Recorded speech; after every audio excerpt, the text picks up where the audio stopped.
1000 subscribers तो हर कोई easily gain कर लेता है, लेकिन असली दिक्कत आती है 4000 वॉचर कंप्लीट करने में, क्योंकि ये कंप्लीट किए बिना आपको यूट्यूब के सभी मोनेटाइजेशन फीचर नहीं मिलते हैं। ऑल्दो यूट्यूब ने अपने प्लेटफॉर्म पे क्रिएटर्स की जनसंख्या बढ़ाने के लिए और नए क्रिएटर्स को लालच देने के लिए नई यूट्यूब मोनेटाइजेशन पॉलिसी निकाली तो थी, जिसकी वजह से आपको 500 सब्सक्राइबर्स और 3000 वॉचर में सुपर चैट और मेंबरशिप जैसे फीचर मिल जाते हैं। लेकिन यूट्यूब पार्टनरशिप प्रोग्राम में ऐड होने के लिए आपको 1000 सब्सक्राइबर्स और 4000 वॉचर चाहिए ही चाहिए, या फिर अपने शॉर्ट्स पे 10 मिलियन व्यू चाहिए, वो भी 90 दिन के अंदर। अब ये शॉर्ट वाला क्राइटेरिया कंप्लीट करना लगभग इम्पॉसिबल के बराबर है, अंटिल आप कुछ ज्यादा ही यूनिक ना कर रहे हो। इसलिए हम 4000 वॉचर को कंप्लीट करने पे ही फोकस करेंगे। इस वीडियो में मैं आपको 5 ऐसी स्ट्रेटेजीज बताने वाला हूँ, जिसको अगर आपने फॉलो कर लिया तो 4000 वॉचर आप सिर्फ 1 महीने के अंदर कंप्लीट कर सकते हो। अब आपको लग रहा होगा कि मैं फेंक रहा हूँ, क्योंकि आपको लगता है कि 4000 एक बहुत ही बड़ा नंबर है, बट रियलिटी ये है कि ये उतना बड़ा नंबर भी नहीं है जितना आप सोच रहे हैं, बल्कि आप लोगों की वॉचर को लेके अप्रोच ही गलत है, जिसकी वजह से आप 1-2 साल हो जाने के बाद भी इस क्राइटेरिया को कंप्लीट नहीं कर पाते। आपको 4000 वॉचर के पीछे तो भागना ही नहीं है, बल्कि आपका असली टारगेट कुछ और होना चाहिए। और आपका असली टारगेट क्या है वो समझाने के लिए मुझे थोड़ी सी मैथ की हेल्प लेनी पड़ेगी। वॉचर हम लोगों को व्यूज से मिलते हैं, तो एक बार इसका हिसाब लगाते हैं। 4000 वॉचर को अगर हम मिनट में कन्वर्ट करें तो ये होते हैं 2,40,000 मिनट, और एक यूट्यूब वीडियो पे एवरेज व्यू ड्यूरेशन आराम से 2 मिनट की आ ही जाती है। तो अगर हम 2,40,000 को 2 से डिवाइड करें तो ये बनते हैं 1,20,000, और यही है आपका असली टारगेट, 1,20,000 व्यूज बस। और 120 के व्यूज तो तब जब आपको 2 मिनट का एवरेज व्यू ड्यूरेशन मिल रहा है, लेकिन अगर आपको अपनी वीडियोस पे 5 मिनट का एवरेज व्यू ड्यूरेशन मिल जाए तो आपको बस 48 के व्यूज लाने हैं, सीधा 60% कम। नाउ आई नो आपके दिमाग में चल रहा होगा कि ये 5 मिनट का एवरेज व्यू ड्यूरेशन कैसे निकलेगा, तो इसका बहुत ही सिंपल सा आंसर है, वीडियो की लेंथ को इंक्रीज करके। मुझे मेरी 10 से 12 मिनट वाली वीडियोस में सिर्फ 3 मिनट का एवरेज व्यू ड्यूरेशन मिलता है, वहीं जो मेरी वीडियोस 20 मिनट से ज्यादा की होती है उन पे मुझे एवरेज व्यू ड्यूरेशन मिलता है 4 से 5 मिनट तक का। ऑल्दो एवरेज व्यू ड्यूरेशन के इंक्रीज होने के पीछे कई सारे रीजन होते हैं, जैसे की वीडियो का टॉपिक, लेकिन एक फैक्टर जो की मेजर रोल प्ले करता है आपके एवरेज व्यू ड्यूरेशन में, वो है क्वालिटी कंटेंट। अब वीडियो में आगे बढ़ने से पहले मैं आपको बता दूं कि मैं पूरी वीडियो में टारगेट 48 के व्यूज ना लेके 120 के व्यूज लेके ही चलूंगा, और एवरेज व्यू ड्यूरेशन भी 5 मिनट की जगह 2 मिनट ही लेके चलूंगा, ताकि वीडियो हर तरह की नीश के क्रिएटर्स के लिए यूजफुल रहे। नाउ इससे पहले कि मैं आपको वो 5 स्ट्रेटेजीज बताऊं जिससे आप 120 के व्यूज गेन कर सकते हैं, उससे पहले मैं आपको कुछ इन्फॉर्मेशन इससे रिलेटेड भी दे देता हूँ कि कैसे आप अपने एवरेज व्यू ड्यूरेशन को बढ़ा सकते हैं, ताकि आपको कम मेहनत करनी पड़े। जैसा कि मैंने कहा, एवरेज व्यू ड्यूरेशन बढ़ाने के लिए आपको चाहिए क्वालिटी कंटेंट, और क्वालिटी कंटेंट बनाने के लिए आपको सिर्फ 3 फैक्टर्स के ऊपर वर्क करना है, अच्छी स्क्रिप्ट, अच्छी एडिटिंग और अच्छी इन्फॉर्मेशन। लेकिन इन तीनों फैक्टर्स के अंदर सब फैक्टर्स है जो कि एक्चुअल में कंटेंट को अच्छा बनाती है। शुरू करते हैं सबसे पहले फैक्टर से, जो कि है स्क्रिप्ट। एक बार कोई बंदा आपके टाइटल और थंबनेल को देख के उस पर क्लिक कर दे, तो उसके बाद उस बंदे का दिमाग जो सबसे पहली चीज पकड़ेगा वो ये होगा कि क्रिएटर आखिरकार बोल क्या रहा है, और स्टार्टिंग के 15 सेकंड में जो आप बोलेंगे उसी के बेसिस पे वो बंदा डिसाइड कर लेगा कि आगे की वीडियो देखनी है या नहीं। ये स्टार्टिंग के 15 सेकंड को हम हुक बोलते हैं, और यही किसी भी वीडियो का सबसे इंपॉर्टेंट हिस्सा होता है। इसलिए बड़े यूट्यूबर्स भी स्टार्टिंग में हुक लिखने के लिए काफी दिन लगा देते हैं। वहीं आप लोग क्या करते हो? Hello friends, welcome back to my YouTube channel. ये सबसे वर्स्ट भी होता है किसी भी वीडियो को स्टार्ट करने का। लोगों का अटेंशन स्पैन काफी ज्यादा गिर चुका है, इसलिए आपको मेक श्योर करना है कि आप ऑडियंस के माइंडसेट के अकॉर्डिंग वर्क करो। लेकिन अब सवाल आता है कि एक अच्छा हुक या इंट्रो कैसे लिखे, तो अब आपका इंट्रो और आपका हुक काफी ज्यादा डिपेंड करता है आपकी नीश के ऊपर। फॉर एग्जाम्पल, कोई बंदा अगर टेक नीश में है, या फिर वो टिप्स एंड ट्रिक्स नीश में है, या फिर वो चैलेंज वीडियोस बनाता है, तो वो बहुत ही इजीली पे ऑफ कॉन्सेप्ट का यूज कर सकता है और 70% प्रॉमिस के साथ वो काम चला सकता है। इस कॉन्सेप्ट को मैंने अपनी पिछली वीडियो में काफी अच्छे से एक्सप्लेन किया है, लेकिन अगर आप लोगों ने उसे मिस कर दिया है तो मैं आपको एक बार दोबारा से रिकैप दे देता हूँ। इस कॉन्सेप्ट के अकॉर्डिंग आप स्टार्टिंग में कुछ इम्पॉसिबल से या कुछ बहुत ही अमेजिंग प्रॉमिस करते हो अपनी ऑडियंस से, और लेटर ऑन वीडियो में उसको पूरा करके दिखाते हो, लेकिन नॉट एक्जैक्टली जिस तरह आपने प्रॉमिस किया था, बल्कि थोड़े से लूप होल्स निकाल के। मिस्टर बीस्ट अपनी वीडियोस में इसी कॉन्सेप्ट का यूज करता है, इसलिए उसका एवरेज व्यू ड्यूरेशन काफी ज्यादा है। लेकिन ये कॉन्सेप्ट हर एक नीश में नहीं चल सकता, इसलिए एक एवरग्रीन एलिमेंट है जो कि आपकी हुक को अल्टीमेटली बेटर बना देगा। वो एलिमेंट है क्यूरियोसिटी एंड रिलेटेबिलिटी। अगर आपका एजुकेशन चैनल है, या फिर व्लॉगिंग चैनल है, या फिर किसी और नीश का चैनल है, तो आपको बस वीडियो की स्टार्टिंग में एक रिलेटेबल बात बोल देनी है, लाइक क्या भी एक नीट के स्टूडेंट है और आपके साथ भी स्कैम हुआ है। और जब आप एक रिलेटेबल बात बोल दे, उसके बाद आपको बताना है कि उनको वीडियो में आगे क्या देखने को मिलने वाला है। जैसे कि आज की वीडियो में मैं आपको बताने वाला हूँ कि कैसे भारत की सरकार की लापरवाही की वजह से 3 मिलियन बच्चों का भविष्य बदल गया। और ये करने के बाद आपको सीधा कहानी स्टार्ट नहीं कर देनी है, या फिर इन्फॉर्मेशन देना स्टार्ट नहीं करना है। जिस चीज के लिए लोगों ने आपकी वीडियो पे क्लिक किया है, मेक श्योर उस चीज को आप वीडियो की एंड पार्ट में प्रोवाइड करो। पूरी वीडियो के दौरान उसकी तरफ बढ़ते रहिए धीरे धीरे, लेकिन एक्चुअल इन्फॉर्मेशन एंड में प्रोवाइड करनी चाहिए। अगर आप ऐसा करते हैं तो स्टार्टिंग के 30 सेकंड में जो आपकी ऑडियंस फॉलो होती है वो बहुत ही कम हो जाएगी, विच में ज्यादा लोग आपकी वीडियो ज्यादा देर तक देखेंगे, which will bring high average view duration. लेकिन सिर्फ हुक से काम नहीं चलने वाला है, पूरी स्क्रिप्ट ही अच्छी होनी चाहिए। और स्क्रिप्ट लिखने का एक तरीका होता है जो कि बहुत ही डिटेल में मैंने इस वीडियो के अंदर बता रखा है, तो मेक श्योर ये वीडियो कंप्लीट करने के बाद आप उस वीडियो को भी देख लीजिए, ताकि आपकी मेहनत कम लगे। Now coming to the next element of quality content, which is editing. Editing कितना ज्यादा रोल प्ले करती है वीडियो में, ये मुझे आपको बताने की जरूरत नहीं है। मेरे खुद की वीडियोस पे आधे से ज्यादा ऑडियंस ऐसी है जो कि मेरी वीडियो से इन्फॉर्मेशन लेने नहीं आती, बल्कि बस एडिटिंग देखने आती है। तो अगर आपकी वीडियो एडिटिंग अच्छी हुई तो लोग आपकी वीडियो ओपन करते ही भूल जाएंगे कि उन्हें कुछ और काम भी था, और वो आपकी 20 मिनट की वीडियो खत्म होने तक वहीं बैठे रहेंगे। लोगों को अच्छा अच्छा देखने की आदत हो गई है, क्योंकि क्रिएटर्स की पॉपुलेशन इंक्रीज होने के कारण प्रोडक्शन क्वालिटी भी काफी ज्यादा इंक्रीज हुई है। अब हर नीश के अकॉर्डिंग एडिटिंग अलग स्टाइल की जाती है, लेकिन हर नीश में एक लेवल ऑफ एडिटिंग होती है जो सबको पसंद आती है। फॉर एग्जाम्पल ट्रैवल ब्लॉग्स में सिनेमैटिक ब्लॉग्स चलते हैं, कुकिंग ब्लॉग्स में ASMR कुकिंग चलती है, एजुकेशन में 3D डॉक्यूमेंट्री स्टाइल चलता है लाइक मैग्नेट्स मीडिया, और सेल्फ इंप्रूवमेंट और फाइनेंस में मोशन ग्राफिक्स चलते हैं। आपको बस अपनी नीश की टॉप लेवल एडिटिंग पता करनी है और ट्राई करते रहना है कि आप उस लेवल की एडिटिंग को टच कर सके। अगर आप ये करने में सक्सेसफुल हुए तो आपके वॉच टाइम लाने का आधा काम तो यहीं से हो जाएगा। बट अगर आपकी स्क्रिप्ट अच्छी है, आपकी एडिटिंग भी अच्छी है, लेकिन आपकी इन्फॉर्मेशन ही अगर बेकार है, तो समझ लीजिए आपने बिरयानी के बीच में इलायची डालने वाला काम कर दिया है। लोगों को ट्रस्टवर्दी इन्फॉर्मेशन या एंटरटेनमेंट तो चाहिए ही चाहिए, और ये तभी प्रोवाइड कर सकते हो जब आपको पता होगा कि ऑडियंस के पर्सपेक्टिव से कैसे सोचा जाता है। आप लोग हमेशा अपनी वीडियोस में वो बताते हो जो आपको पता है, लेकिन ऑडियंस कभी उस चीज के लिए आई ही नहीं होती है। ऑडियंस आई होती है वो जानने के लिए जो उनको नहीं पता है, और उनको क्या नहीं पता है ये आपको तब पता चलेगा जब आप कीवर्ड रिसर्चिंग करोगे, अपने कंटेंट के लिए मटेरियल इकट्ठा करोगे और मार्केट की थोड़ी सी नॉलेज रखोगे। सप्लाई उसी चीज की करो जिसकी डिमांड है। अगर आप स्टार्टिंग में ही ऐसे टॉपिक्स पे वीडियो बना रहे हो जो कि सर्च ही नहीं किए जा रहे हैं या जिसको जानने में किसी का इंटरेस्ट ही नहीं है, तो आपका काम काफी ज्यादा स्लो हो जाएगा। बट अब क्वेश्चन आता है कि सही टॉपिक कैसे ढूंढे, उससे रिलेटेड इन्फॉर्मेशन कैसे निकाले और उसको सही तरह से स्क्रिप्ट में कैसे डाले। तो इन सब का आंसर मैंने how to become YouTuber playlist में दे रखा है। आपको मेक श्योर करना है कि आप उसे भी देख लें, क्योंकि इस वीडियो के अंदर इतनी सारी इन्फॉर्मेशन कवर कर पाना बहुत ही मुश्किल है। नाउ एक बार आपने अपने कंटेंट की क्वालिटी बढ़ा ली तो आपको सिर्फ 48 के व्यूज लाने हैं, जो कि खुद ही आ जाएंगे क्योंकि आपने मेहनत की होगी अपने कंटेंट में। बट आई एम अज्यूमिंग कि आप ऐसा नहीं कर पाओगे और कुछ गड़बड़ कर दोगे, लेकिन स्टिल डोंट वरी। अब मैं आपको वो 5 स्ट्रेटेजीज बताने वाला हूँ जिसको अगर आपने फॉलो कर लिया तो 4000 वॉच आवर कंप्लीट करने में आपको सिर्फ मुश्किल से 1 महीना लगेगा। और इन स्ट्रेटेजीज में सबसे पहली स्ट्रेटेजी है कैचिंग दी ट्रेंड।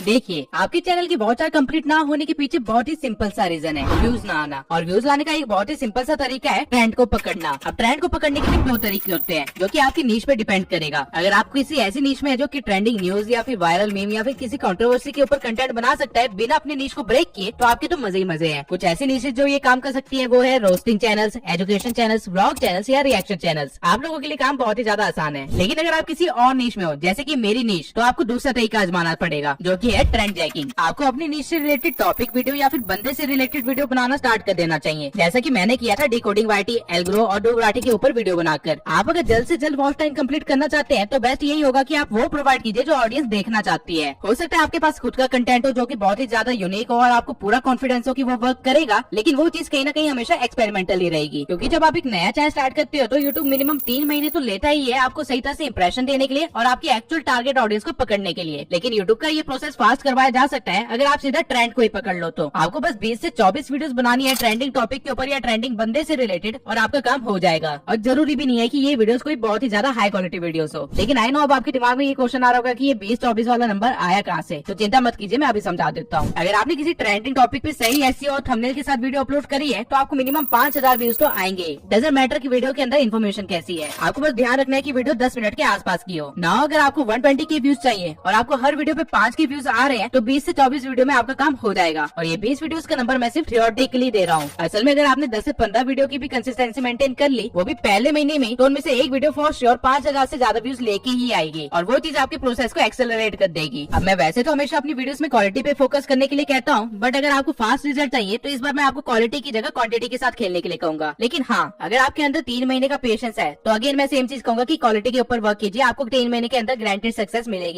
ना ये तो था एक तरीका महीने भर के अंदर 4000 वॉच आवर कंप्लीट करने का। अब दूसरे तरीके पे आते हैं जो कि है प्लेलिस्ट।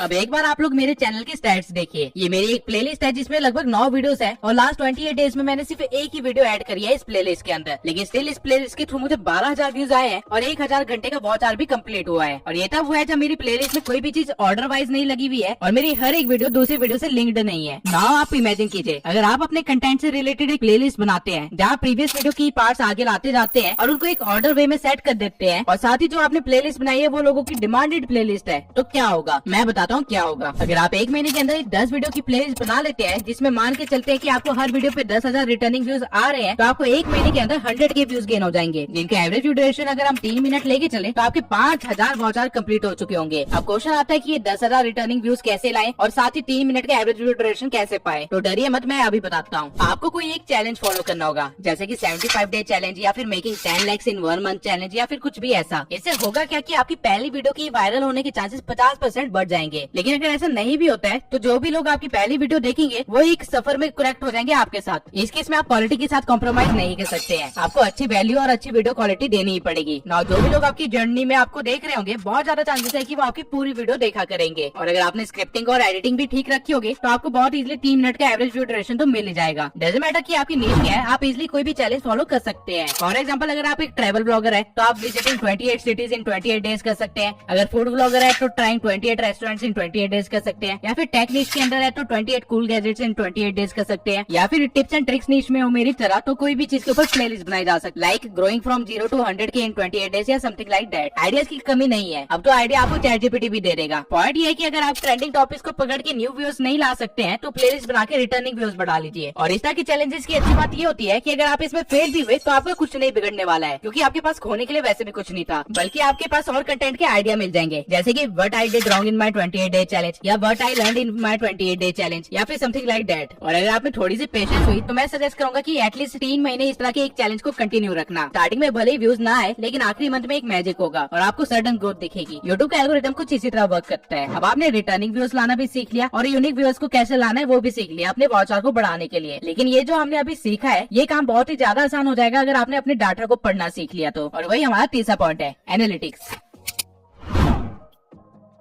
किसी भी सोशल मीडिया का सबसे बड़ा सच है डाटा, और जो डाटा कह रहा है उसे समझो और वही करो तो तुम्हारा काम खुद ब खुद सोशल मीडिया ही कर देगा। और यूट्यूब की ये बहुत ही अच्छी बात है कि वो आप लोगों को बहुत ही ज्यादा डाटा प्रोवाइड करता है। मैंने पहले भी कहा था और मैं दोबारा से रिपीट करूंगा, जो चीज सोशल मीडिया पे पहले वर्क कर चुकी है वो दोबारा वर्क जरूर करेगी। लेकिन अब आप कहोगे कि इस चीज का डाटा यूट्यूब कहाँ प्रोवाइड करता है, तो जवाब है प्रोवाइड करता है। आपको सबसे पहले अपने एनालिटिक्स में जाना है यूट्यूब स्टूडियो के, और फिर कंटेंट वाले टैब में जाके how viewers find your videos पे जाना है। यहाँ पे आपको यूट्यूब सर्च वाले आइकन पे आना है and you will get all the keywords on which your video and channel is ranking. अब जो कीवर्ड्स आपके चैनल के लिए पहले से वर्क कर रहे थे, अगर आप उन कीवर्ड्स के ऊपर और वीडियो बनाएंगे तो ऑब्वियसली वो वीडियोस चलेंगी और आपको और भी ज्यादा व्यूज मिलेंगे, क्योंकि लोग आपको ढूंढ ही उस कीवर्ड की वजह से पा रहे हैं। जैसे कि मेरे केस में आप देख सकते हैं, मेरे चैनल नेम के बाद यूट्यूब ऑटोमेशन और कैपकट वीडियो एडिटिंग की वजह से लोग मुझे ज्यादा ढूंढ पा रहे हैं। और जब भी मैंने इन टॉपिक्स के ऊपर वीडियो बनाई है तो आप खुद देख सकते हैं कि उन्होंने कितना अच्छा परफॉर्म किया है। आपके पास अगर पुराना चैनल है जिसपे थोड़ा सा कंटेंट डला हुआ है तो आपके पास ये डाटा भी होगा। और बाय चांस अगर आपका चैनल टोटली नया है तो आई विल प्रेफर कि आप ट्रेंड जैकिंग का ही इस्तेमाल करें। एनालिटिक्स में ये इकलौता फीचर नहीं है जो कि आपके काम का है, बल्कि यूट्यूब सर्च टैब के साइड में ही आपको सजेस्टेड वीडियो दिखेगी, जहाँ से ये पता चलता है कि आपकी वीडियो किस वीडियो के बाद सजेस्ट की जा रही है। अब मैक्सिमम वीडियोस तो वही होंगी जो कि आपने क्रिएट किया है और उसके बाद आपका कंटेंट सजेस्ट हो रहा होगा, लेकिन स्टिल उसके बीच में कहीं ना कहीं कुछ वीडियोस ऐसी भी होंगी जो आपने क्रिएट नहीं की है। आपको इसी तरह की वीडियोस ढूंढनी है। फॉर एग्जाम्पल मेरे डाटा में मैं वॉइस ओवर वाली वीडियो के बाद सजेस्ट हो रहा हूँ। इसका मतलब ये है कि अगर मैं वॉइस ओवर से रिलेटेड कुछ भी वीडियो बनाऊंगा तो उस पर अच्छे व्यूज आने के काफी ज्यादा चांसेस है। तो मुझे टॉपिक ढूंढने में ज्यादा मगजमारी नहीं करनी है, जो डाटा कह रहा है बस वही करना है और इंप्रेशन अपने आप आ जाएंगे। ना मैंने आपको डाटा के हिसाब से टॉपिक ढूंढना सिखा दिया, यूनिक व्यूअर्स को लाना सिखा दिया, रिटर्निंग व्यूअर्स को सस्टेन करना भी सिखा दिया। इसलिए अगली स्ट्रेटेजी पे बढ़ने से पहले मैं आपको एक कोट बताऊंगा, जो जितना दिखता है वो उतना बिकता है। हो सकता है आपके वीडियोस वगैरह सब अच्छे हो और आप कोई अच्छी सी स्ट्रेटेजी भी फॉलो कर रहे हो, लेकिन अगर आपको इंस्टेंट रिजल्ट चाहिए तो उस केस में आपको अगली स्ट्रेटेजी यूज करनी पड़ेगी, जो कि आपके व्यूज और वॉच टाइम को एकदम से बढ़ा देगी। ये स्ट्रेटेजी है कोलैबोरेशन।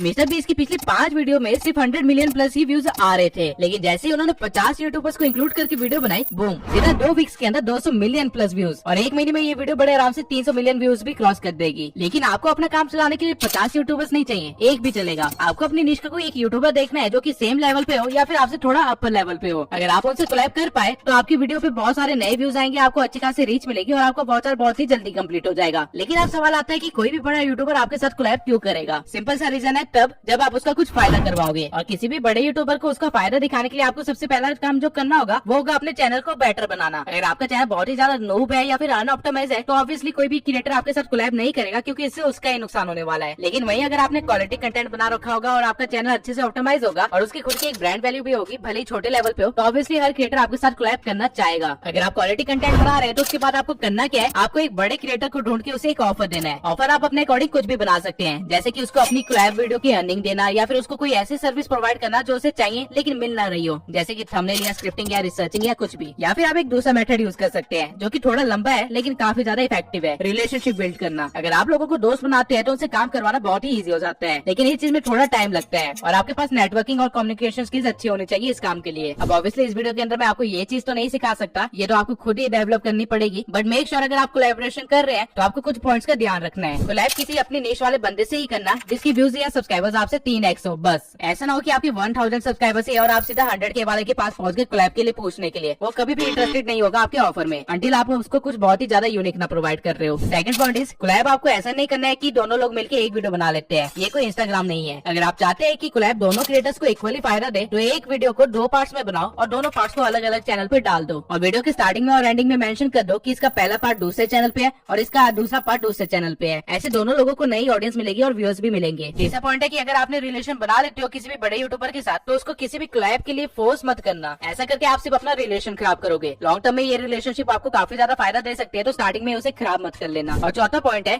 जो कि सबसे इंपॉर्टेंट पॉइंट भी है, जब आप कोलैब कर रहे हो तो आपको ग्राफ में एकदम से एक स्पाइक दिखाई देगा जो कि एकदम से फिर नीचे भी गिरेगा। अगर आपने अपनी क्वालिटी और कंसिस्टेंसी मेंटेन नहीं करी होगी तो मेक श्योर अगर आपने कोलैब किया है तो उसके बाद आपको कंसिस्टेंट तो रहना ही पड़ेगा। साथ में आपकी क्वालिटी भी अच्छी होनी चाहिए जो आपने कोलैब वाली वीडियो में प्रोवाइड करी थी। हल्का सा क्वालिटी में चूक आपके चैनल को डेड भी करवा सकता है। नाउ कोलैब करने से आपका काम रातों रात तो बन सकता है, लेकिन आप अगर दूसरे पे डिपेंड नहीं होना चाहते हैं तो हमारे पास एक लास्ट मेथड भी है वाउचर बढ़ाने का।